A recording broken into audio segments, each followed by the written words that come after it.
announce something. Hare Krishna, everybody. Thank you so much for coming to this celebration of Srila Prabhupada's disappearance called Tirobhava Mahotsava. Tirobhava means disappearance. And we're set up, as you see, all the chairs are this way, so we're going to set up a chair there, and we're going to have some remembrances of Srila Prabhupada. If someone would like to speak, even for just 5 minutes, about how they feel about Srila Prabhupada, that'll be welcome. And I'll start it off. Can we set up one of those green chairs with the cash cushion on it? That's the most comfortable, actually.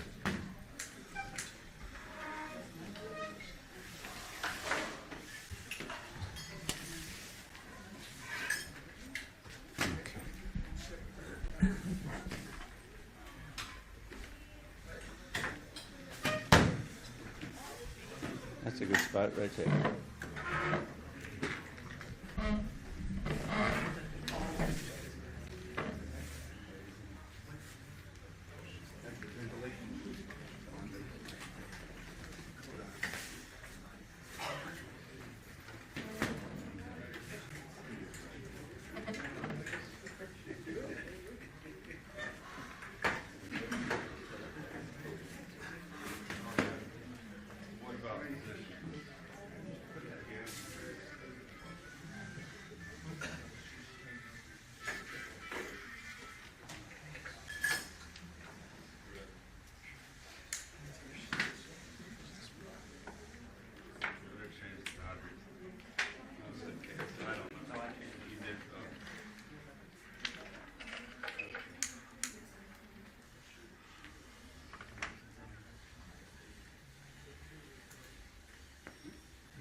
Hare Krishna.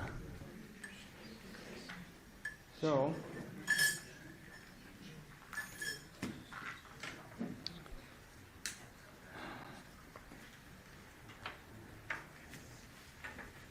Om Jnana Timirandasya. Oh yeah, put it on the shelf behind the altar. Om Jnana Timirandasya Jnanandana Shalakaya Chakshur Unmilitam Mena Tasmai Shri Gurave Namaha. I was born in the darkest of ignorance, but my spiritual master Srila Prabhupada opened my eyes with the torchlight of knowledge. I offer my humble obeisance unto him and to all members of Sri Parampara, the disciplic succession. So, I happen to be the oldest senior, well actually, where's Kanchan Bala? Maybe you can go next. But traditionally, in years gone by, Vijayendrananda Prabhu would do this, but I'll do it today. So, this is a celebration of Srila Prabhupada's disappearance. Now, of course, it's a more somber, in one sense, observation than Appearance Day. But Srila Prabhupada made the point that when a pure devotee leaves, it's like the sunset, sunrise and sunset, both are beautiful, right? People come here from all over the world to see the sunset. So, similarly, there is much cause of jubilation also for Srila Prabhupada's disappearance. I happened to be in Vrindavan a few days after Prabhupada disappeared in 1977, November 14th. And there was actually a huge festival that was put on. And I've never seen a walk that big, maybe 20 feet long and wide. They invited everybody in Vrindavan to come and take prasadam. And there was a big crowd, you can imagine. So there was, of course, a lot of sadness and devotees wondering what's going to happen now. It was a very emotional time. So this is almost 47 years later. And Srila Prabhupada, as Dharma Setu read this morning from the book by Satsuru Dhamma, he lives forever. He lives forever. And Prabhupada said that. They asked him, well, who's going to take over the movement when you pass? You know, because Prabhupada, he started the movement when he was 70, basically. And he worked like 10 men, you know. He wasn't like a 72-year-old, 75-year-old when he was working. He was getting up at 12 at night and dictating his translation of purports. He was traveling all over the world. I mean, I can testify as you get older, the travel becomes more of a burden. You know, all of the airplanes and the changes and the whole thing. But he didn't, when the movement spread, he was always ready to go and be with the devotees. So anyway, what I'd like to do is recount my, I came at a time in the movement when there was already many, many devotees, thousands of devotees in the movement. And so I didn't have so much intimate association with Srila Prabhupada. But I did have one very wonderful experience. In 1975, I had the great good fortune of being there for the opening of the Krishna Balaram temple. And which Prabhupada, you look at the history, he expected it to open in 1973. He had Guru Das on the case, and Guru Das promised yes, and Prabhupada came there, and nothing was ready. And, you know, he was quite upset and said, well, definitely next year, you know. And next year he invited all the people to come. It still wasn't ready. And so 75, it actually came together.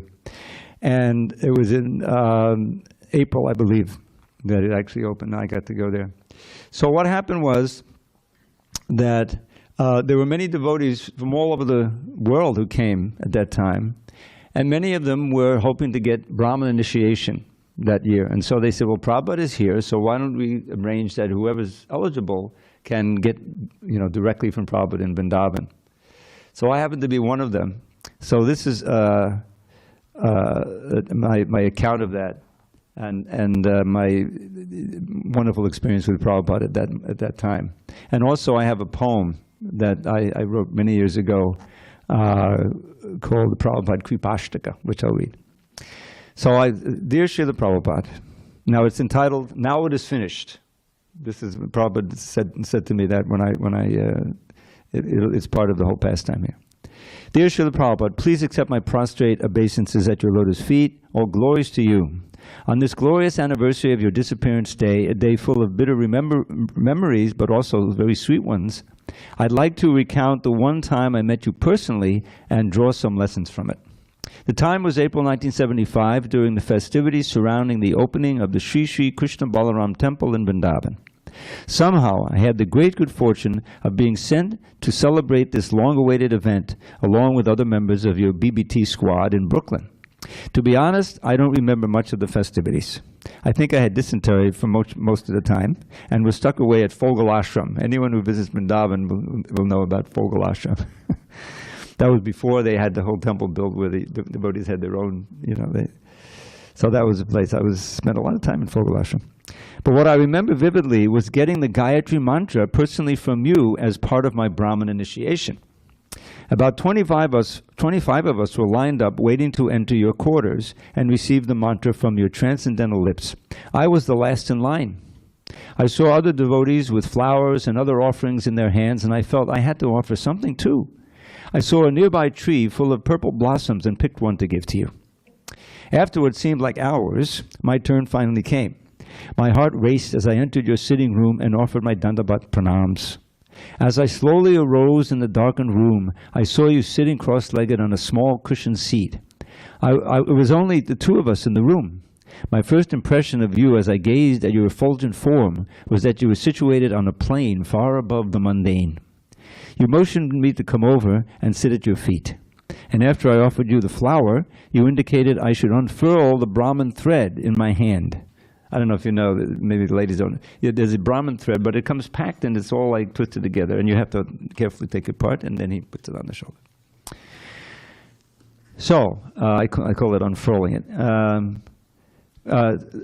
So I offered you the flower. You indicated I should unfurl the Brahman thread in my hand. We'd each been given one. I started to do so, and immediately the whole thing turned into an impossibly tangled mess. I looked up at Prabhupada, and he said, "Now it is finished." My heart sank. My first thought that raced through my brain was that my Brahman initiation was finished. And then I also thought maybe my whole, devotional life is finished. I failed such a simple test as unfurling the Brahman thread. What a klutz. And Prabhupada said, go outside and get another one from my servant. Oh, thank God. So, elation. I offered my obeisances and rushed out to the anteroom, but it was deserted. No servant. But then I noticed a table upon which was one Brahman thread. I grabbed it and rushed back inside, offered obeisances, and waited expectantly at your lotus feet, clutching the new thread. I noticed the flowers sitting on a couch a few feet from you. Give it to me, you said. And you proceeded to expertly unfurl the thread and hand it back to me. After I draped it over my shoulder, you showed me how to wrap the thread around my thumb while chanting Gayatri, and how to count the number of each mantras uttered. And you chanted the mantras into my right ear. Srila Prabhupada, this intimate scene will forever be emblazoned in my heart. Now, lessons to be learned. First, never offer a flower without scent to the spiritual master. I didn't know. I wasn't going to smell it. I figured they all had scent. Then it dawned on me, yeah, that's why the tree was full. Otherwise, they would have picked them long ago. The reason why the tree was full of blossoms was because that particular flower had practically no scent. Of course, I didn't know that, and I didn't smell it before offering, but I should have thought about offering something long before the time came to enter your quarters and procured a useful flower or something else. More importantly, I've been thinking about that weighty phrase you uttered. Now it is finished. I take it as a blessing, Srila Prabhupada.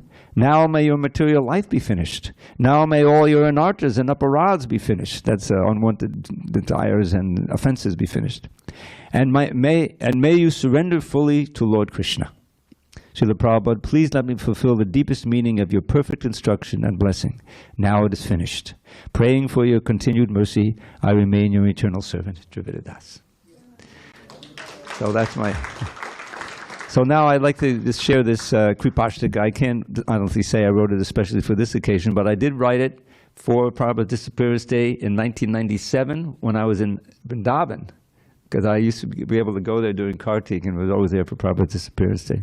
I wrote it when I was there and offered it. So, trapped within samsara. Now it's based on the Guruvashtaka. It's based on the samsara prayers that we sing every morning in Guru Puja, and in Mangalarti. Trapped within samsara's all-devouring blazing fire, we had no hope of rescue till your Guru's strong desire inspired and empowered you to boldly cross the sea and teach the truths of bhakti so some souls would be set free. O Prabhupada, your mercy is my only treasure now. Unto your soothing lotus feet I bow. Patiently you taught us how to chant the holy name, and how to dance, and how to sing, and what was life's true aim. And thus you gave us Lord Chaitanya's teachings unalloyed, and saved us from the all-devouring Mayavadi void. O Prabhupada, your mercy is my only treasure now. Unto your soothing lotus feet I bow. When Krishna Bhakti spread and you had centers here and there, you introduced the worship of the deities so fair. And soon throughout the world their lordships smiled upon your crew, and nourished strong devotion to themselves and unto you. O Prabhupada, your mercy is my only treasure now. Unto your soothing lotus feet I bow. Prasadam was your special weapon. No one could resist. Once the Sunday feast had started, no one could desist. Halva, sweet rice, crisp pakoras, sabjis, puris, rice. With these and other preps you did our tongues and hearts entice. O Prabhupada, your mercy is my only treasure now. Unto your soothing lotus feet I bow. The books you showered down upon the masses and on us taught Scripture's sacred essence, bhakti pure and nectarous. And while you wrote, you relished Sri Radha Krishna's name and form and pastimes, qualities and everlasting fame. O Prabhupada, your mercy is my only treasure now. Unto your soothing lotus feet I bow. While managing your ISKCON with the whole world as your stage, meeting, preaching, traveling like a person half your age, you served their lordship Sri Radha Krishna in your heart, arranging for their pastimes in Vrindavan's secret part. O Prabhupada, your mercy is my only treasure now. Unto your soothing lotus feet I bow. The Guru is as good as God, you said, and some were shocked. But you had simply quoted Scripture, you did not concoct. And sure enough, for those who worship you as they would God, the path of bhakti opens wide and joyfully is trod. O Prabhupada, your mercy is my only treasure now. Unto your soothing lotus feet I bow. If you bestow your mercy, then Shri Krishna gives his too. But if your mercy is lacking, then there's nothing we can do. So every day we should reflect upon your life sublime and vow to serve you always with our body, words, and mind. O Prabhupada, your mercy is my only treasure now. Unto your soothing lotus feet I bow. I pray that my small hymn, though lacking literary worth, presented to remind us of your pastimes on this earth, may find some favor both with you and with your devotees, who hover around your lovely lotus feet like maddened bees. O Prabhupada, I pray that you bestow your mercy now. Unto your soothing lotus feet I bow. Srila Prabhupada ki jai.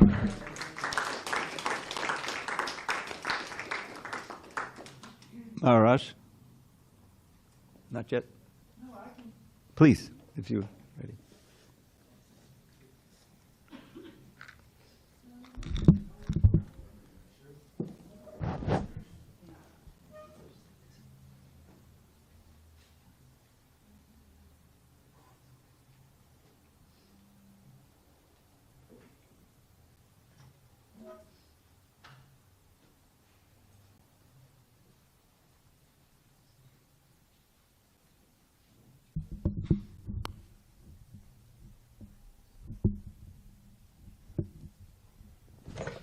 Hey, Gauranga.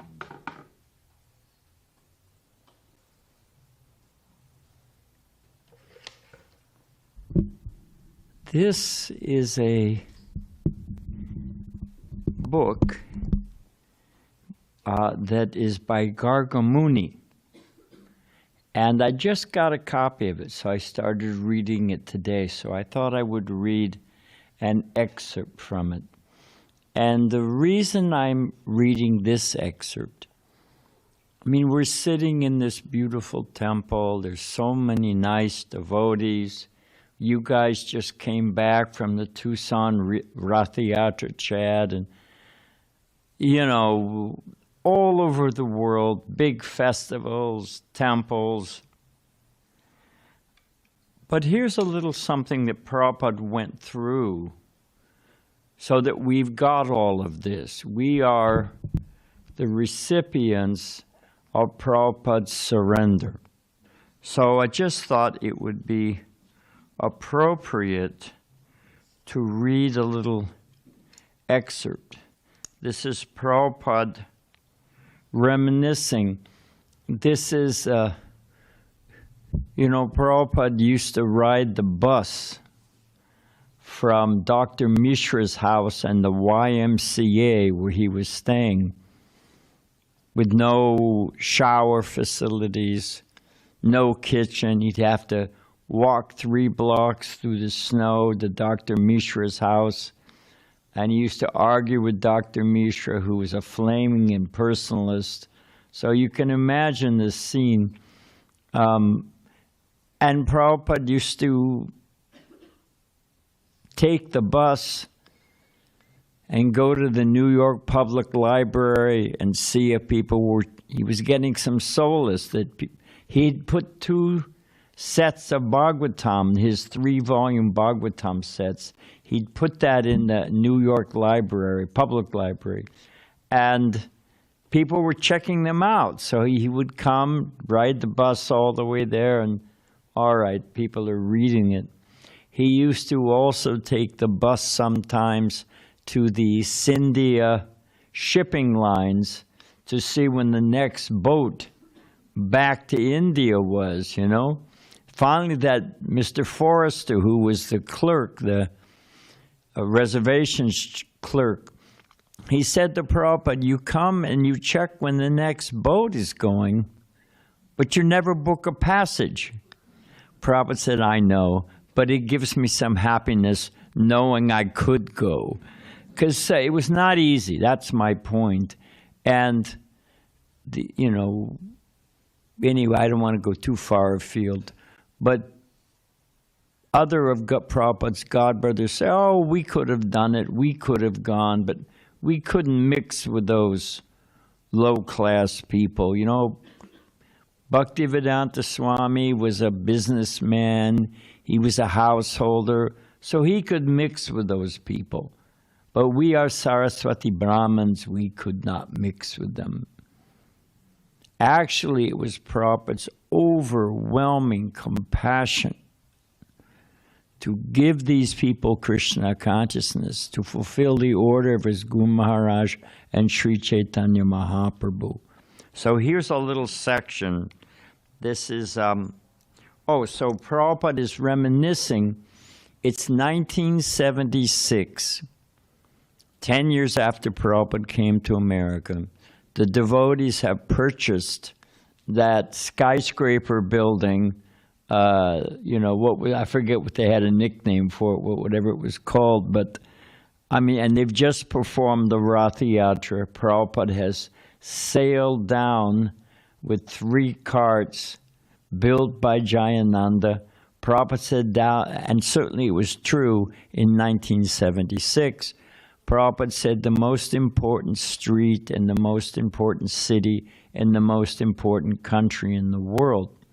For coming as with 40 rupees, which you couldn't convert, and $20 cash, US dollars cash, and wandering and checking when he could take a boat back from India, then here we have Prabhupada 10 years later sailing down Fifth Avenue with Ratha Yatra. So this is the morning after Ratha Yatra, and Prabhupada is walking around the skyscraper building that ISKCON had recently purchased, and he walks past Dr. Mishra's building, where he used to walk 3 blocks through the snow to cook his meals and take a shower. So when he walked past that building, this is his reminiscence. Prabhupada described how he lived on the 3rd floor of the building and how a Jewish gentleman was his friend. He then pointed to the West End Superette, where he would purchase food for cooking at Dr. Mishra's. Prabhupada remarked how they charged 25 cents for a little chili powder, while in India it would cost just 1 anna. An anna was a portion of a rupee. They don't even have anna coins anymore. When asked why he didn't cook in his room, Prabhupada explained that he was living in an office with no kitchen or shower, only a little sink and a toilet. He said that he was paying $72 a month, and sometimes he would bathe in the bathroom of a nearby subway station. Imagine that. When asked if there was a bed, Prabhupada explained there was no bed, but he put cushions down on a platform to sleep. After hearing this, Tamal Krishna exclaimed, "You are the most bold person in the whole world, Srila Prabhupada." Srila Prabhupada said, "I was alone, and then gradually 2 boys began to come." Rupanuga, "That's amazing. How long were you there?" Srila Prabhupada, "About 6 months. Then my things were stolen. A boy named Paul Murphy was coming, and he invited me to stay with him in his loft on the Bowery." Prabhupada explained that on that building on the Bowery, there would be drunks passed out on the step, blocking the steps on the way up. But Prabhupada said they would roll out of his way. One drunk would say to the other, "Here comes Swami," and they'd roll out of the way so Prabhupada could walk up the steps. Prabhupada said in this way they were offering dandavats because they were passed out. But that's how Prabhupada saw it, So,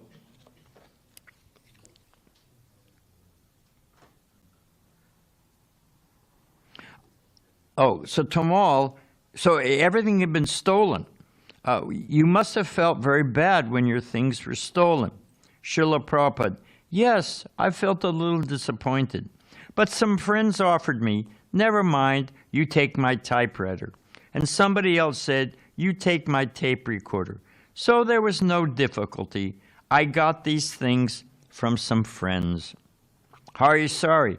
Paul Murray was the boy that went crazy? Srila Prabhupada, "Yes, he was an LSD man." Tamal, "He tried to attack you?"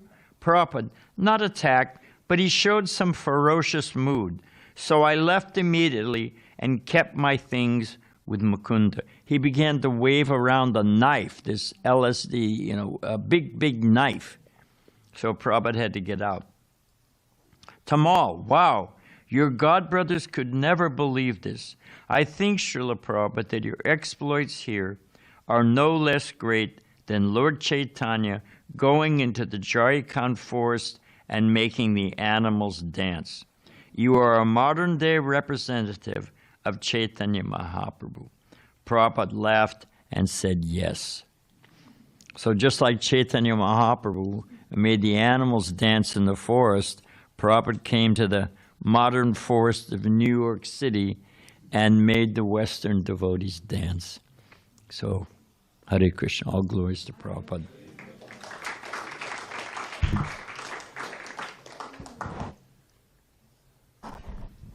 I'd like to ask Kanchan Bala to come up and speak if she has some remembrance.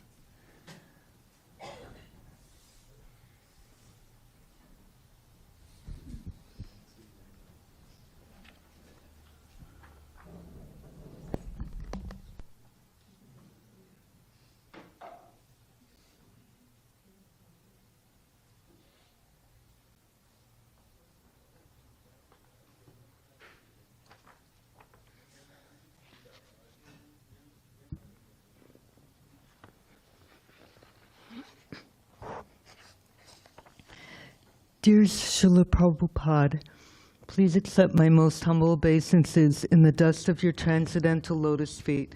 How can I ever properly glorify your exalted self? Every morning chanting Shri Shri Guru Vastaka, and then the seventh verse being Sakshat Hari Tena Samasta Shastre Riktastataba Vyateva Sabhi Kintu Prabhuya Eva Priyeva Tasya Bande Guru Shri Charanara. The spiritual master is to be honored as much as the Supreme Lord, because he is the most confidential servitor of the Lord. This is acknowledged in all the revealed scriptures and followed by all authorities. Therefore, I offer my respectful obeisances unto the lotus feet of such a spiritual master who is a bona fide representative of Sri Hari Krishna. It reminded me recently, I gave the book Srila Prabhupada, Our Saving Grace, to a former art student. After they read it, they said it was very interesting, but they couldn't understand how Srila Prabhupada was addressed and worshipped as a god. I explained that Srila Prabhupada is a 100% pure devotee of God. Whatever he did was offered to Krishna, God, in devotional service, and not for his personal self. Srila Prabhupada had often said, if anyone thinks they are God, they are dog. Hearing this explanation satisfied their questioning the validity of the Vyasa Puja offerings in the book. Once I heard in class, being humble means not being absorbed in oneself, but to be immersed in thinking and serving in devotional service to Guru and Krishna. And dear most spiritual master, Srila Prabhupada, you truly have that shining quality, undergoing so much sacrifice, fulfilling the divine order of your spiritual master, Srila Bhaktisiddhanta Saraswati Thakur. Throughout the years, I remember the rip-roaring kirtans at the airports and different temples, as so many devotees came from all over to greet Srila Prabhupada, hankering to have Srila Prabhupada's divine association. In this particular case, in LA, the temple was literally packed with an ecstatic kirtan going on. All of a sudden, Srila Prabhupada appeared from his quarters into the temple. Immediately, everyone lunged down to the floor, offering their obeisances to his divine grace. I was up on the balcony, and all could feel the temple room was fully surcharged with such spiritual energy, vibrating from the joyous kirtan to Srila Prabhupada's amazing, enveloping presence. Words cannot fully describe Srila Prabhupada's regal, commanding spiritual demeanor at the same time he being so humble. Even though relishing those precious times and so much more, feeling separation is not ever to be forgotten. Srila Prabhupada has never left us all. He's still with us by his teachings and to being engaged in loving, sincere devotional service. Reading Srila Prabhupada's books and hearing Srimad Bhagavatam classes puts everything in perspective. I realize all the more and am reminded one of the symptoms of a great devotee, what to speak of a pure devotee, Srila Prabhupada, is not disturbed by plaguing physical challenges and or by anything else in this material world. How Srila Prabhupada exemplified all that. Even though I distinctly know my lack of qualifications, my only hope is your causeless mercy. I am still begging to remain your spiritual daughter and disciple always. Kanchambala Dasi. Thank you, Kanchambala. Hare Krishna. Pavamana. Prabhu.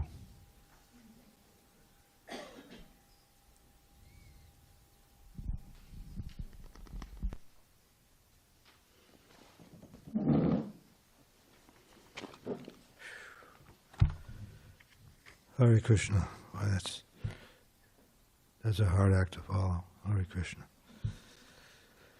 Dear Srila Prabhupada, please accept my humble obeisances.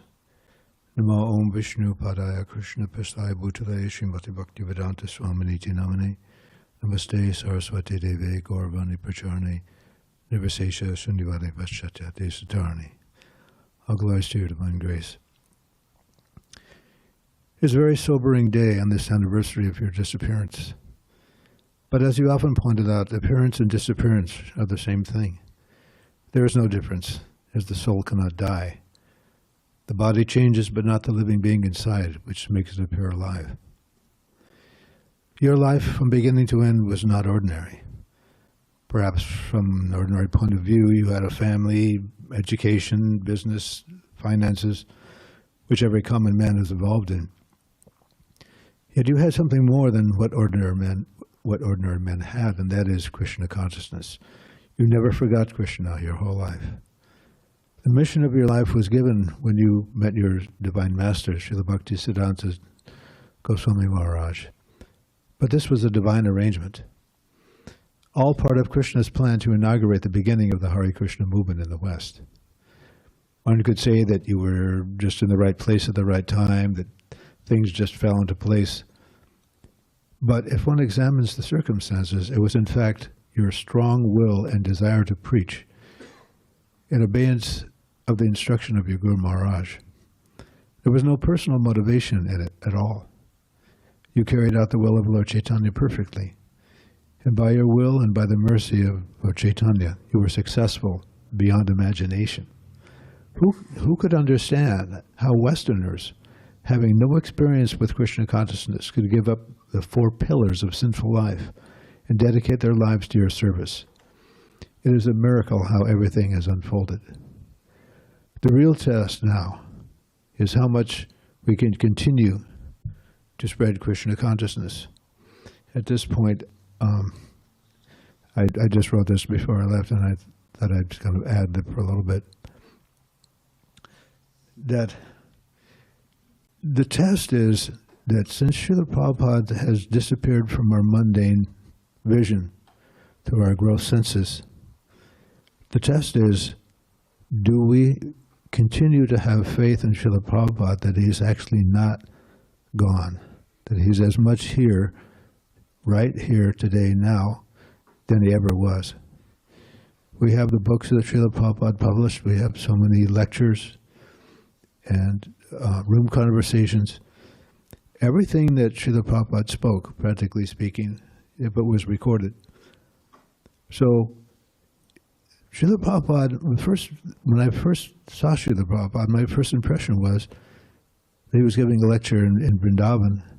So there's no difference between reading Prabhupada's books and seeing Prabhupada sitting there speaking. It's the same exact thing. So whether you were there in Prabhupada's presence, and some of Prabhupada's disciples never had any personal association, and yet they served Srila Prabhupada and dedicated their lives. So I personally give my dandavats to the devotees who have dedicated their life just on their faith of reading Srila Prabhupada's books and associating with devotees and being engaged in devotional service. The same exact thing that we all experienced when Srila Prabhupada was here. In some temples, Prabhupada never came there.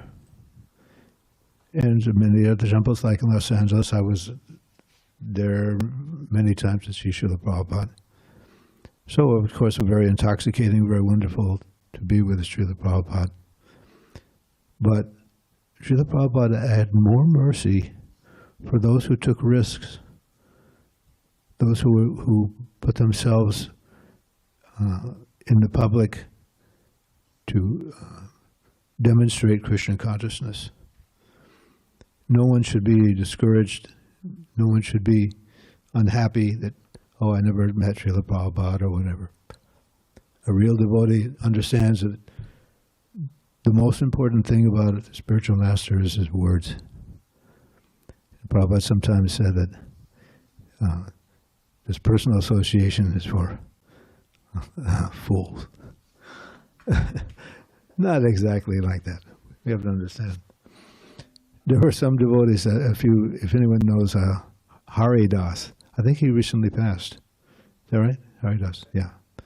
So Hari Das has an interesting past. But while I was in India, wherever Prabhupada was, he showed up. And Prabhupada would say, "What are you doing here?" He was very attached. He was like a dog, following Srila Prabhupada. So I don't have anything more stupendous to say except that my life took a total 180, a total turn, and I do not know where I would be today if Srila Prabhupada hadn't sacrificed everything to come to America. And I offer my dandavats to all the devotees for reaching out to me when I needed it. Krishna consciousness was there, and it's a great miracle. There will come a day when people will disbelieve what Srila Prabhupada did. It's not possible for an ordinary person to do what he did. Okay? While we slept, a 20-something-year-old disciple, he's in his 70s, and he's up all night translating, publishing, and then during the day, preaching, writing letters, traveling. If he got 3 hours of sleep a night, that was about it. Okay? And Srila Prabhupada didn't sleep in the ordinary sense. Srila Prabhupada was resting, but he never forgot Krishna. We have to understand that he is not an ordinary person. And to anyone who thinks that somehow he made mistakes or, that he was lamenting, oh, I should leave and go back to India, whatever. These are things that we have to understand on a transcendental point of view. Srila Prabhupada never lamented. Oh, I wish I'd have done this, I wish I'd done that, or, why me? He never lamented. He saw everything as Krishna, Krishna's mercy. So thank you very much. Hare Krishna. Go ahead. Muna. Actually, Dharma Setu is my senior. We established that last time. All right. Dharma Setu. Yes, he spoke this morning. He gave a wonderful class.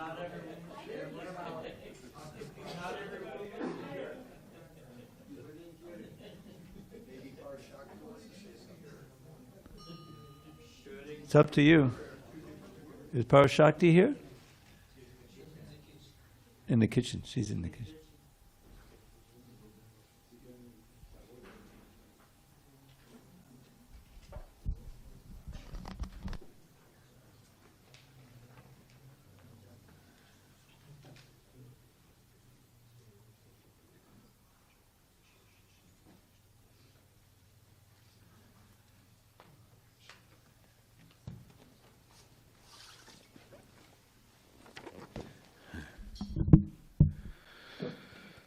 Okay.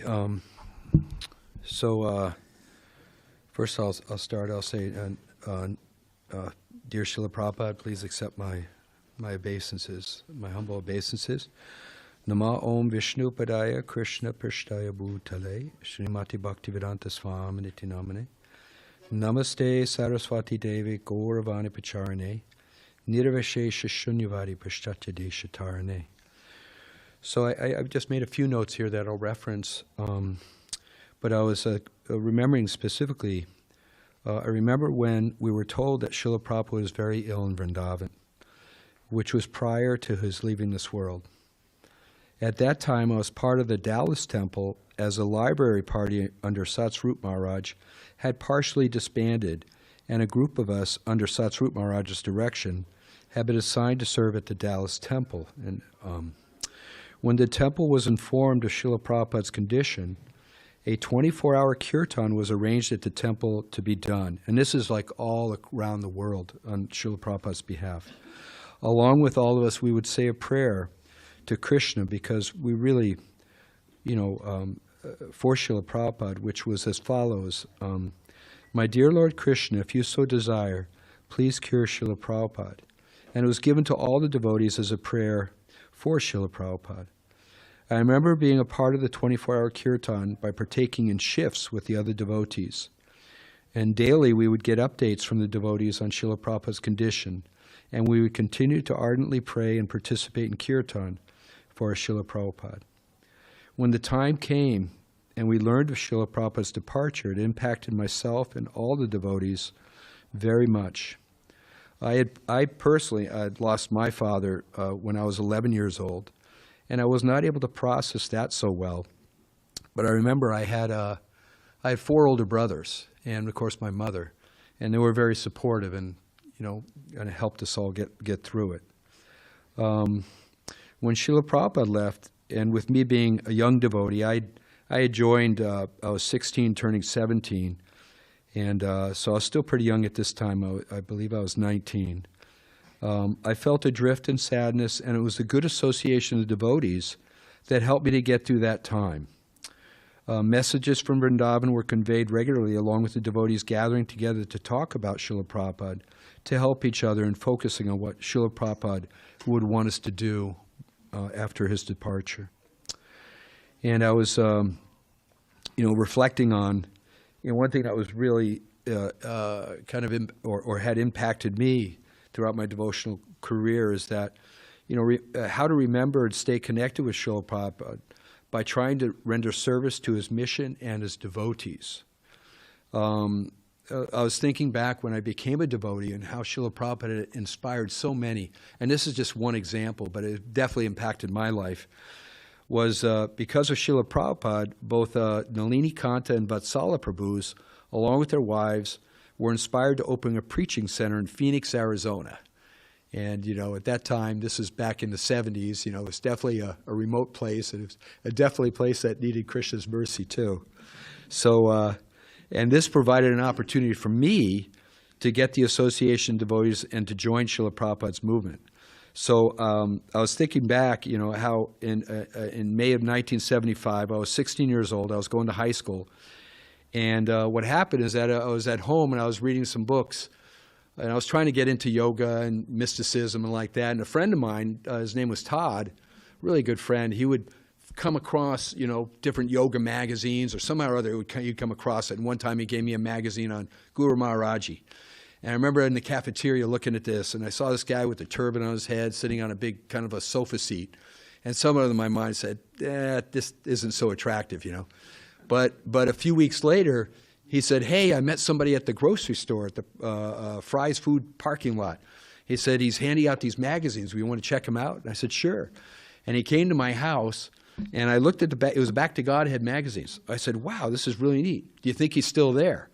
So me and him, we drove up. I had my license. My mother let me use the car, so we drove up and we talked to this devotee. And I found out later his name was Gopal Acharya, and he's with the Radha Damodar crew. And he had a shaved head and a cowboy hat on. And I remember him, I was talking to him. I was really amazed by this devotee. But I got some more Back to Godheads from him, and then a plane was flying over. He said, that plane is nothing. on higher planets, they actually fly planes with flowers and mantras. And I was impressed by that statement, you know. So anyways, he had me intrigued. And when I was leaving, me and my friend, I said, you know, because, you know, we're thinking, hey, maybe the guy needs a ride home, you know, because I got a car and, you know, I'm in high school, and that's what you do is you offer people rides.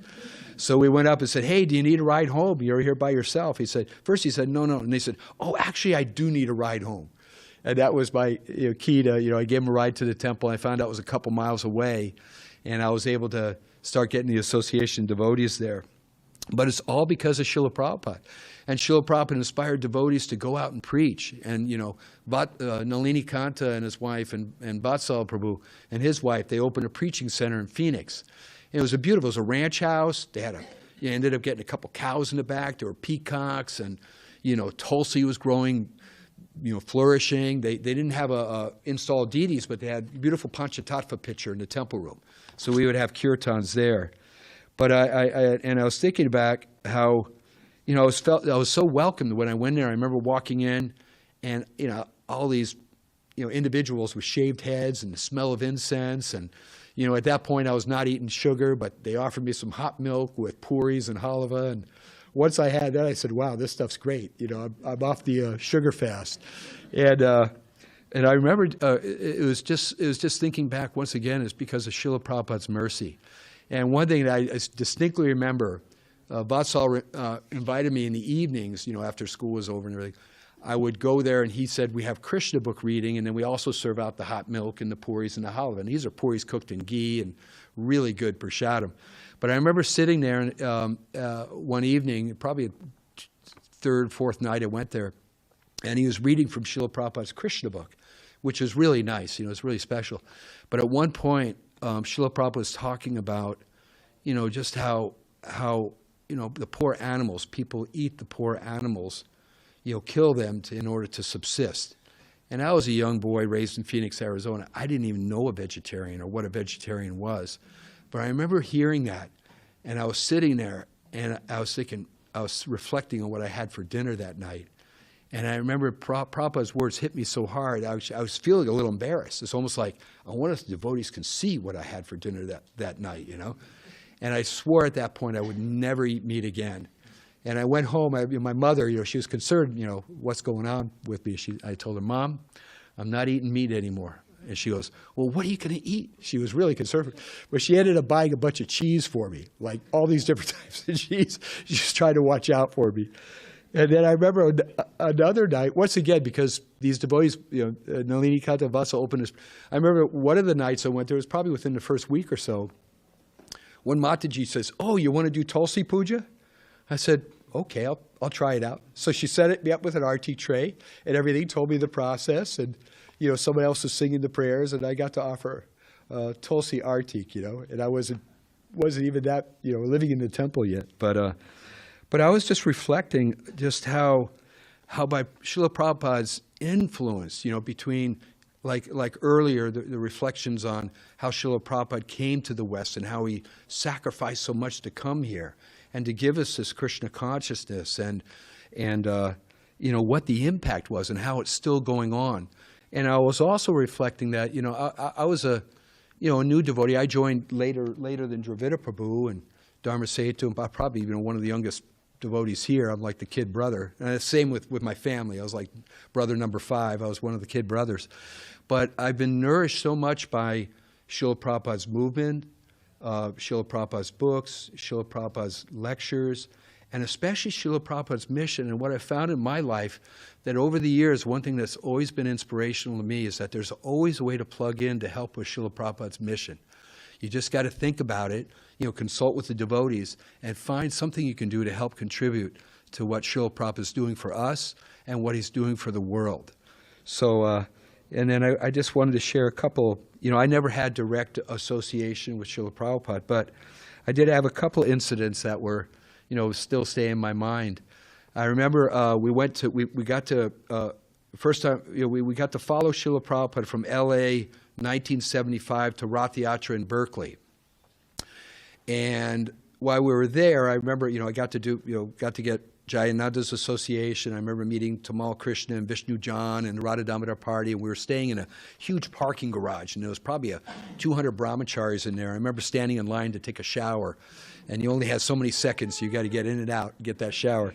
But Srila Prabhupada was there, and I remember at one time the temple president asked me and some other brahmacharis, Srila Prabhupada's going to go speak at a special in Hindi to a family from India. But he said, I was always taught to listen to Srila Prabhupada attentively, and that even if you don't understand, just be attentive. It's purifying. It's Srila Prabhupada's association. So there was 3 of us in there, and we were informed there was a small room in a house, nearby the temple. And me and 2 other brahmacharis were informed that now when they give us a signal, they're going to need to ask us to leave a little early because we got to help prepare for Rath Yatra. But I remember all 3 of us were very attentive and sitting there before Srila Prabhupada and the other guests that were there. And Srila Prabhupada was speaking, then the devotee came to the door and kind of signaled for us to go. And we started offering obeisances, and Prabhupada said, "What? Wait a minute. Where are they going?" And the devotees tried to explain. Prabhupada said, "No, they can stay." So it was really, really sweet. I just remember that just listening to Srila Prabhupada and that reciprocation and that incident. And then there was one other incident when I was traveling Sankirtan with Satsvarup Maharaj's library party. Now, I wasn't going to the library, but I got to help support the library party. We would distribute Back to Godheads and some of Prabhupada's books, and we would collect Lakshmi to help support the library preaching program where so many books got to professors and colleges, all throughout the U.S. And we got to visit Detroit, and this was, I believe it was 1976. Yeah, it was 76. And Srila Prabhupada came to visit there, and Bhadra Narayan Swami may have been there too. I don't know if I got, Yeah, and it was so nice. Srila Prabhupada would have kirtan every day and give a talk, and devotees would be dancing. And I remember that the kids would all go through and get cookies, right? Now, if there was any cookies left over, and if there was an opportunity, the devotees would go in line to get cookies too. And I remember as a young devotee, like I said, I was young and naive and also, kind of awe and reverential. But I thought, wow, I'd love to get a cookie from Srila Prabhupada. Maybe when he gives me a cookie, he'll touch me. And sure enough, I went up there, I got a cookie from Srila Prabhupada, and he pushed his hand down into my hand. It was so sweet. And then, so I relished that. And then there was one other incident, Srila Prabhupada, we had a motorhome that Satsvarup Maharaj had built out in a place called Elkhart, Indiana. So it was a new motorhome, but it wasn't made into like, a fancy motorhome with cushions and couches and, all sorts of amenities. But it was made with a nice temple room and beautiful Gauranga deities. So in the traveling Sankirtan, we would stay and sleep in vans in the KOAs and the campgrounds, but we would all get together in the morning, have a little Manga Artik on this motorhome, and it was really sweet. So the motorhome was parked on the Detroit property, and there's actually a picture. Purusha Prabhu sent it to me, but I remember standing out there with other devotees, and Srila Prabhupada came on the motorhome, and he sat down in there, and I remember the devotee, I think Sriman Pandit did the Artik, Srila Prabhupada like that. And Srila Prabhupada said, "Oh, this is very nice." He said, "Live comfortable and preach." He said, "None of this dry vairagya." But he was sitting in there, he said like that.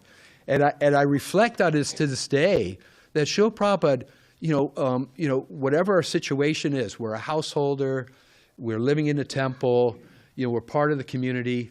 Prabhupada's really not asking us to give up so much, but just give ourselves to preaching and to sharing Krishna consciousness. So I reflect on that. I'm still a householder, and I've got my house and my situation, but in whatever way I can, I love serving the devotees. I love serving our temple here in our community, and I love trying to do what I can to help with Srila Prabhupada's mission. So I just thank Srila Prabhupada. Don't forget to mention that you go out and distribute books occasionally, too.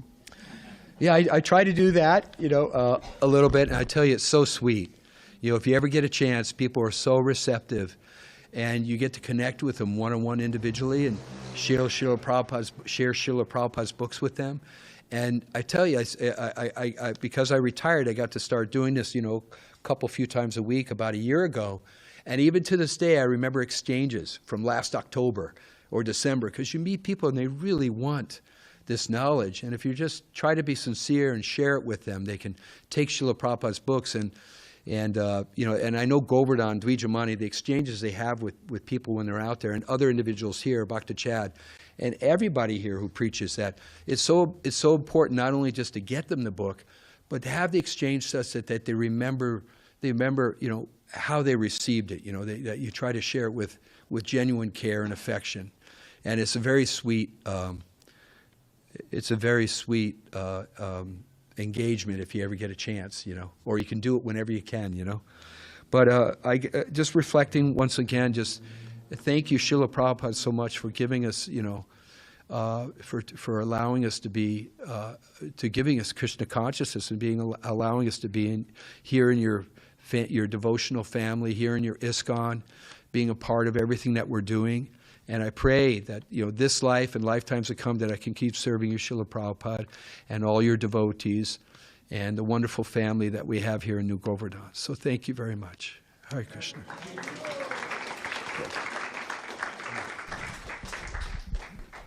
So, who's next? Maybe maybe on the ladies' side.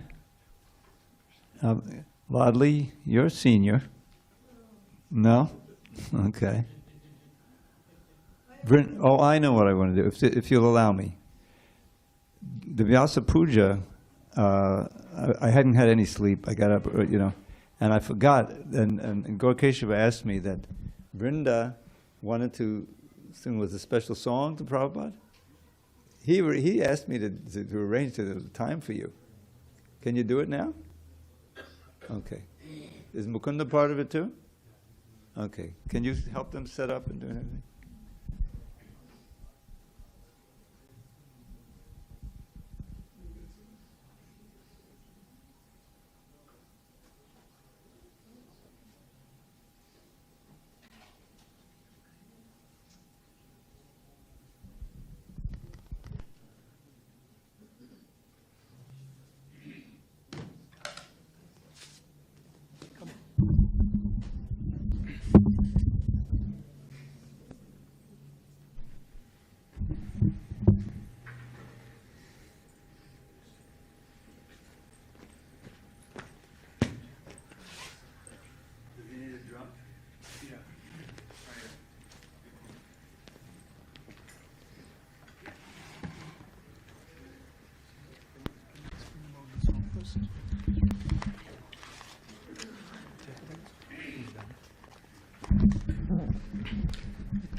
Hare Krishna.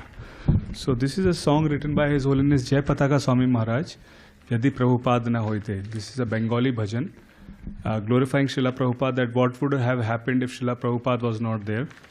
So I'll read the translation.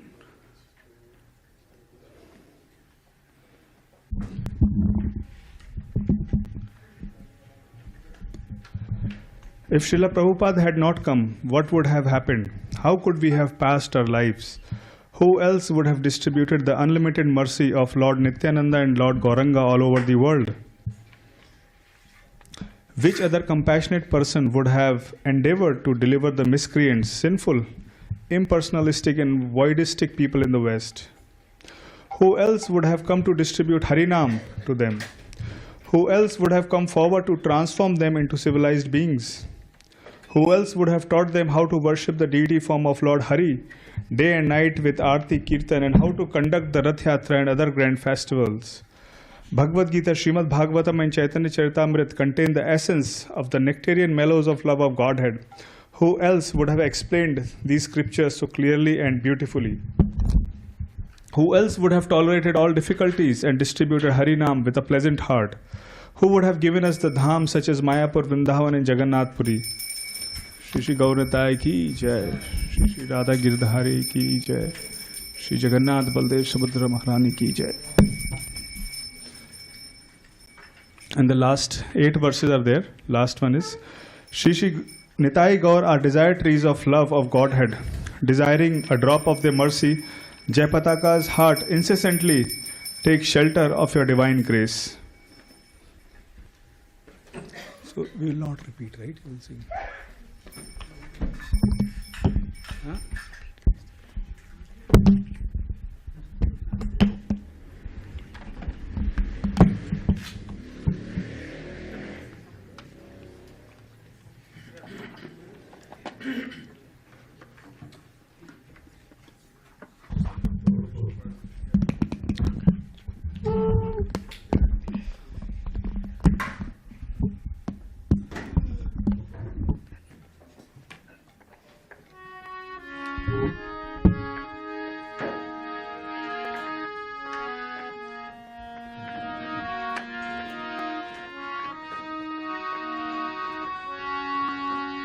यदि प्रभुपाद न होइतो तबे की होइतो ए जीवन बाहितो किसे यदि प्रभुपाद न होइतो तबे की होइतो ए जीवन बाहितो किसे यदि प्रभुपाद न होइतो तबे की होइतो ए जीवन बाहितो किसे निताय गौरेरो अपार करुणा केदित शोक लो देशे निताय गौरेर अपार करुणा केदित शोक लो देशे पाश्चात्येर यातो पापी दुराचारी शून्यवादी मायावादी पाश्चात्येर यातो पापी दुराचारी शून्यवादी मायावादी तादेर उद्धार करिबारे मन हेन कोन दयाले दी तादेर उद्धार करिबारे मन हेन कोन दयाले दी यदि प्रभुपाद न होइतो तबे की होइतो ए जीवन बाहितो किसे न होइतो तबे की होइतो ए जीवन बाहितो किसे तादेर निकटे कुंजनाशी বিলাইতো হরিনাম তাদের নিকটে কুঞ্জনাশী বিলাইতো হরিনাম সভ্য জীব রূপে করিতে তাদের হইতে অঙ্গুয়া সভ্য জীব রূপে করিতে তাদের হইতে অঙ্গুয়া यदि प्रभुपाद न होइतो तबे की होइतो जीवन बाहितो किसे यदि प्रभुपाद न होइतो तबे की होइतो जीवन बाहितो किसे गीता भगवत चैतन्य चरिता प्रेमामृत रस सारो गीता भगवत चैतन्य चरिता प्रेमामृत रस सारो कोटना सुंदर सरल करिया के भोजाई तो आरो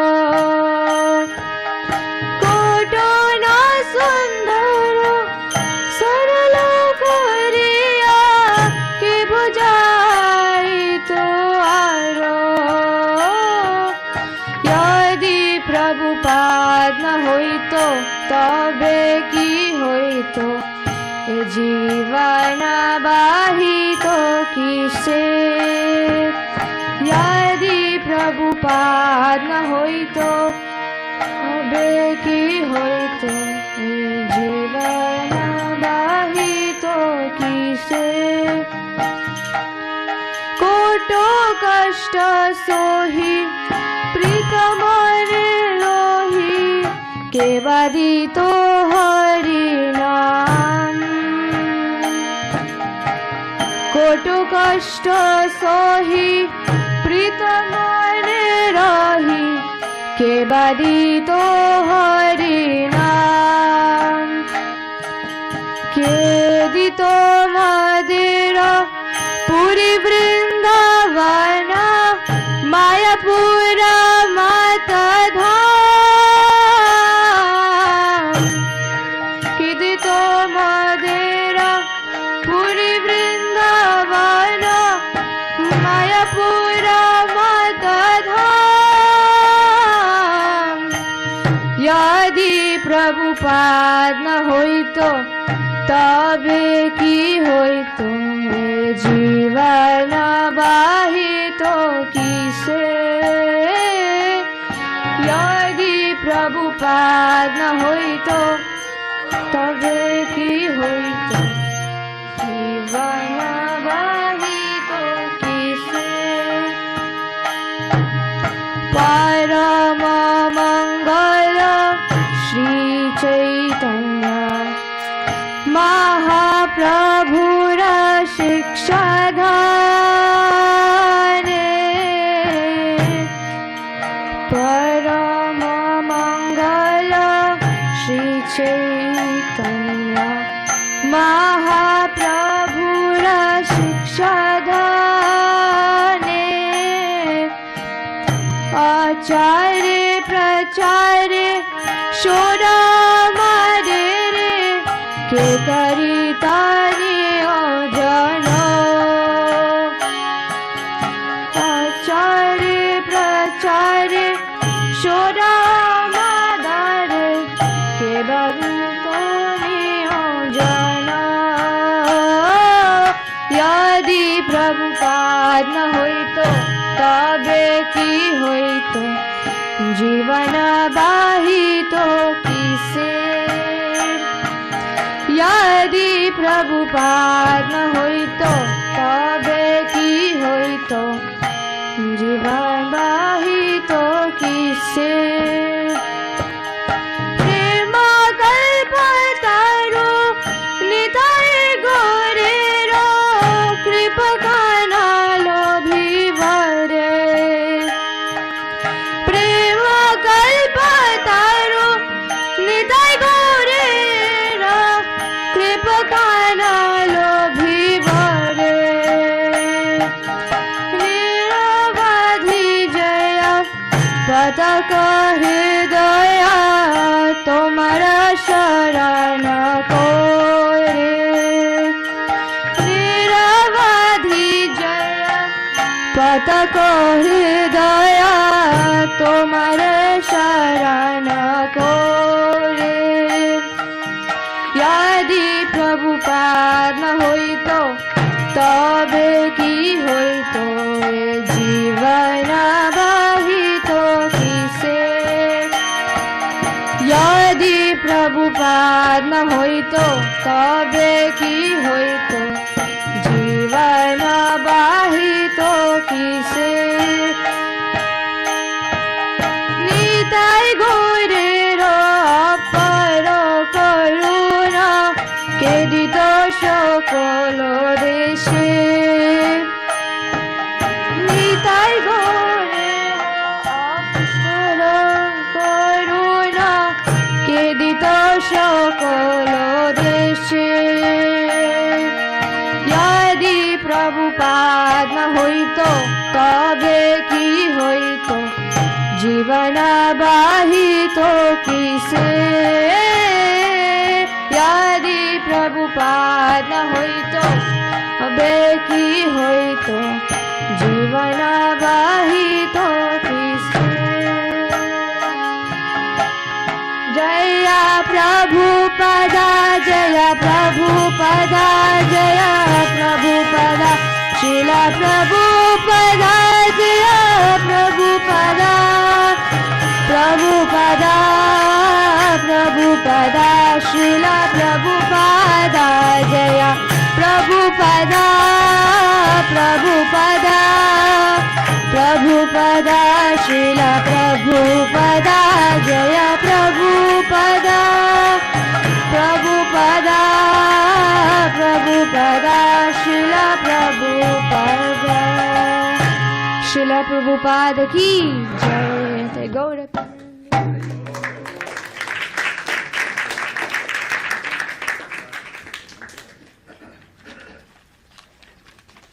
Now I need some guidance. We have the Pushpanjali to do, and then we're going to also serve our prasadam. So I think probably we should start with the Pushpanjali at this point. That'll take a little while. And I'm sorry everyone didn't get a chance to speak. Is there anyone who has a burning desire to Yeah. Paneshri, do you have something? I think technically it's still 15 minutes till. 15 minutes? Okay. Yes, it's time. All right. Let's just see if there's... Paneshri. And if you want to speak. Paneshri wants to speak. There's no surprise. Anyone else?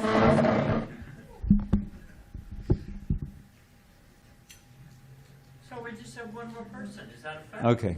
Yeah. Mahabharata. Mahabharata and Dharma. Okay. 3 more people. All right. 5 minutes each. 15 minutes from Balaram.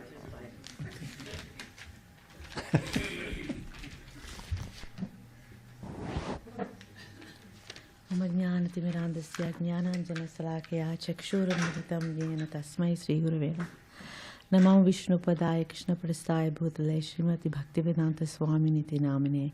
Namaste Saraswati Deve Gauravani Pracharine Nirvisesha Sunyavadi Paschatya Deshatharani. All glories to Srila Prabhupada. Dear Srila Prabhupada, please accept my most respectful obeisances at your lotus feet. As I was remembering different things about you, different things about Srila Prabhupada, I have something written, but I'm just going to speak what I want to speak instead of reading. As I was thinking about Srila Prabhupada and all that he has given us, I think the most important thing that I always fall back on is his mercy and his compassion. There's a verse in the Bhagavad Gita, Vidya Vinaya Sampanne Brahmane Gavihastini Sunichaiva Svapake Cha Pandita Samadarshanaha. Says that humble sage, by virtue of true knowledge, sees with equal vision a learned and gentle Brahmana, a cow, an elephant, a dog, and a dog-eater. So this is Srila Prabhupada. He had this equal vision. What to speak of a dog-eater, even a tree, even a child. It didn't matter what person came before him. He only saw the soul within.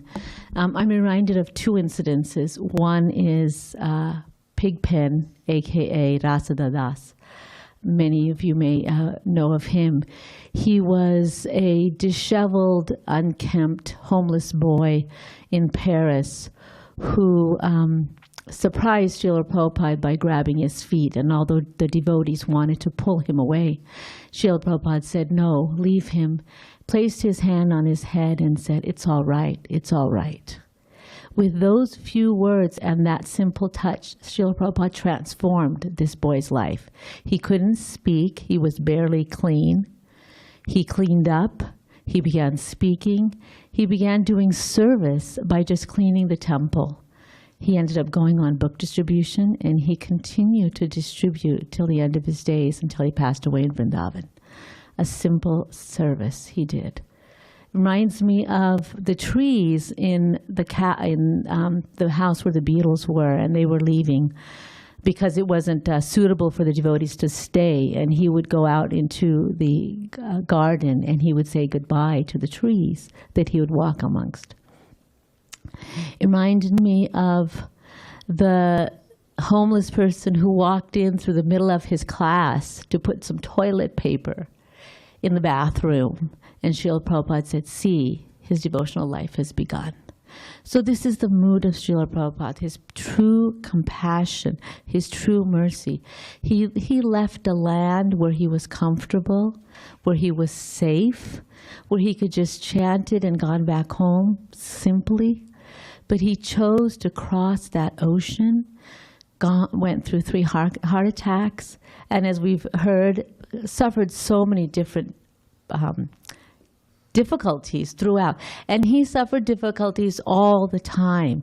He continued, but yet he kept pushing on and pushing on because of his mercy and his compassion, because he could see everybody was eligible.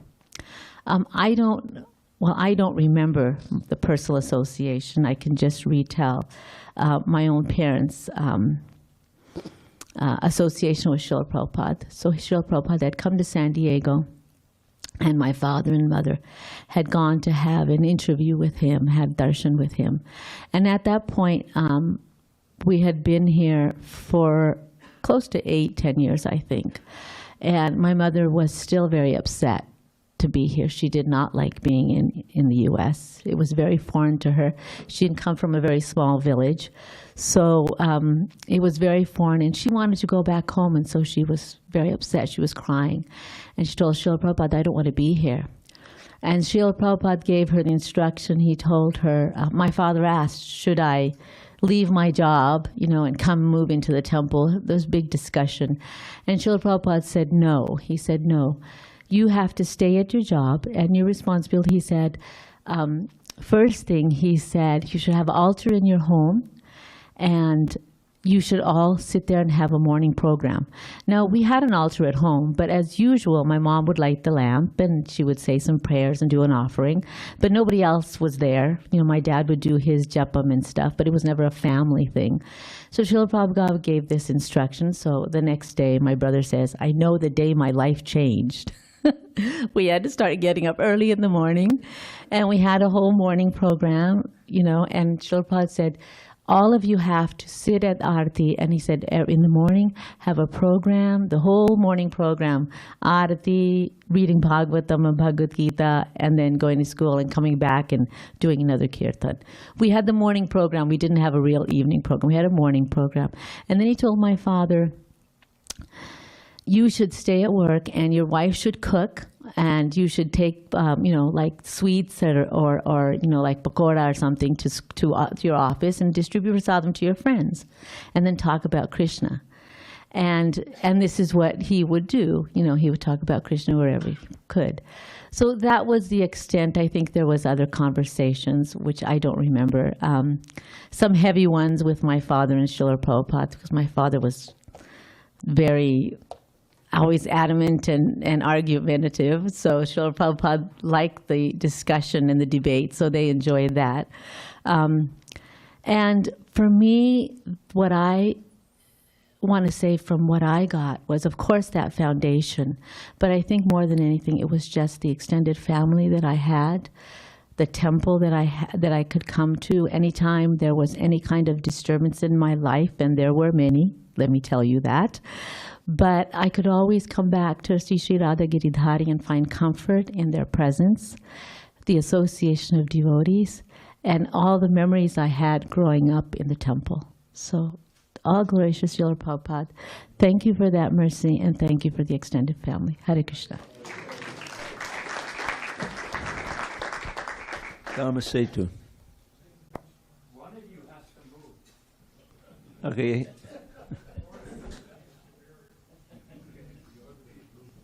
All of you can go on YouTube and get Dharma Setu's class from this morning. It was excellent.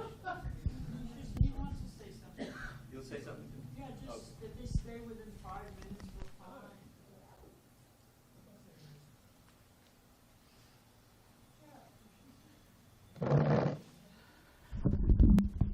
fine. After everybody has spoken so nicely about Srila Prabhupada, it's really hard act to follow, especially, all the stories that they have. I never personally met Srila Prabhupada.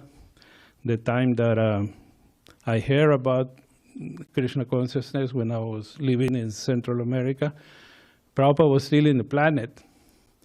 And I was working at the airport, and we got to meet some devotees and got some books. We used to get back to Godhead, so some of the books left in the airplane, but devotees distributed in Miami or New Orleans. And that's how a friend of mine, his name is Milton, he lives in LA now, and we used to read about Krishna and everything. And one time this devotee, Kalpataru, came over. He was a famous book distributor in the area, and then Milton invited him to come to his house and say, you can come spend the night. And at that time, I had quite a few books. I had the Nectar of Devotion and Bhagavad Gita, all those books. And then he called me and he said, I met some Hare Krishnas and they're going to come stay in my house tonight. You got to come. You have to come.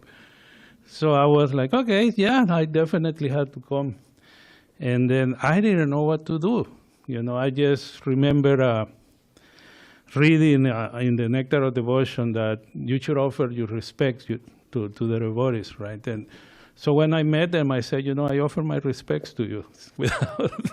That's all I could do. And then they were preaching to us so nicely, and they explained to us the real meaning of life and Krishna consciousness and everything, and that really made a change in my life. And I've been thinking a lot these days, how in the world, through history, you hear about all these great personalities who have done a lot of good things, people who, have made their mark, like Mother Teresa or, what's his name, Martin Luther King or Nelson Mandela. They work for the poor, they work for social justice, race justice, and things like that. And they're very famous, they're very well known. People, regard them as great people, Gandhi and all people like that. But they didn't really solve any problem. They're still poor people, there's still social injustice, there's still race discrimination. No matter how much they work really hard. They dedicated their lives to that. But, they left a mark, and obviously it's, something that very noble and very important that they did to set an example, but they didn't really solve any problem. Now, when you go to the Vaishnava Acharyas and you see the line of disciplic succession, they all left a mark because they made a change in people's lives, because they really gave us a solution. And among all of them, Srila Prabhupada not only represents that line, but actually with his books, he's changing so many people's lives. I just, we heard Yamunapati, how his life changed, Bhavamana, everybody, our lives change eternally because of Srila Prabhupada. And I've been thinking about that because even though it doesn't seem like much to the world, it tells you how confused people are these days, but Krishna consciousness is the real gift that people really need. So it's really important that we assist Srila Prabhupada in his mission. I remember reading one time, I was not there of course, but the second time that Prabhupada went to Mexico City, there was big programs and there was so many things going on there. And Prabhupada would give the lectures in the temple room. And they were always translated from Spanish to English, right? So people would hear what Prabhupada said and then they would translate the questions. And Prabhupada was giving this lecture, that when Prabhupada, he was talking all about Krishna. We must serve Krishna, we must dedicate our lives to Krishna. Everything doesn't have any value without Krishna, Krishna, Krishna. He was just pushing Krishna. And then they asked a question. Somebody asked a question that, if I'm at time of death, and instead of thinking of Krishna, I'm thinking of you, would I get the same result? That was the question. So Prabhupada looked at Hridayananda Maharaj, trying to get the question. So when he translated into English, Prabhupada had a big, big smile. And he said, yes, you'll get the same result. So, all glories to Srila Prabhupada.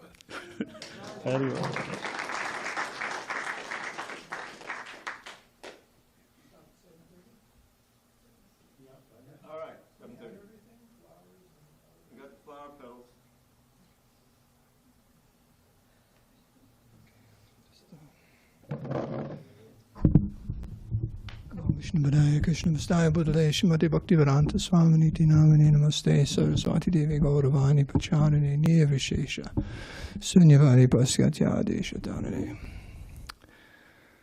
I haven't told this story in many years. And I was living on the Irish Riviera when I met the devotees. Irish Riviera is a little town south of Boston called Scituate. They call it the Irish Riviera because of all the Irish people there. And that's where I met Johnavy in high school. So we've actually been together about 50 years. So anyways, the Irish Riviera is a coastal town. And Johnavy lived right on a cliff. Her house, it was called Third Cliff, I think it was. And you just, view of the ocean right there and so on. And we'd walk sometimes around the neighborhood, and she pointed to this one house right down, right on the edge. And you look down the cliff, and there's a seawall there. And she said, there's a story about that house. What happened was many, many years ago, someone, as a Japanese woman or something, a tourist, fell in the water and was drowning. And the people in the house saw that, and the man or the woman ran out, dived into the water, and saved her life. And on that day, for many, many, many, many years, that woman in Japan or wherever she was would send a bouquet of flowers to that house, to the people, for saving her life. So everyone in town knew that story. So the reason I would tell her from time to time was this woman obviously was so indebted that they saved her life. And instead of just, hey, thanks, and never hear from it, I mean, that was probably a cultural thing, but the rest of her life, on that day, she made sure there was a bouquet of flowers given to those people for saving her life. So the point being about indebtedness, that Srila Prabhupada saved our lives. And what kind of reciprocation can we give to Srila Prabhupada for saving our life? And it's not just one life. Prabhupada saved us from, I think Mahabharata was telling me this. A quote by Prabhupada. Prabhupada was saying about the chanting and all that. He said, Krishna saved you from billions of rebirths, billions of lives. So, I mean, how much do we owe Srila Prabhupada for saving us from billions of rebirths? And not just liberation, but bringing us back home, back to Godhead. It's more than a bouquet of flowers, right?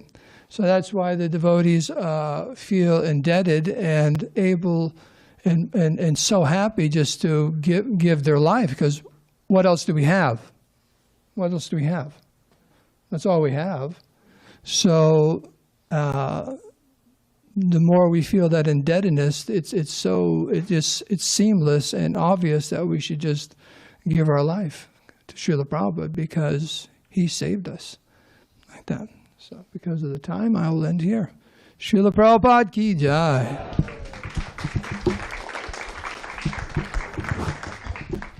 Okay, I think we should gather for the Pushpanjali. We'll bring out the full barrel of petals that Chad has been preparing. That's all we have?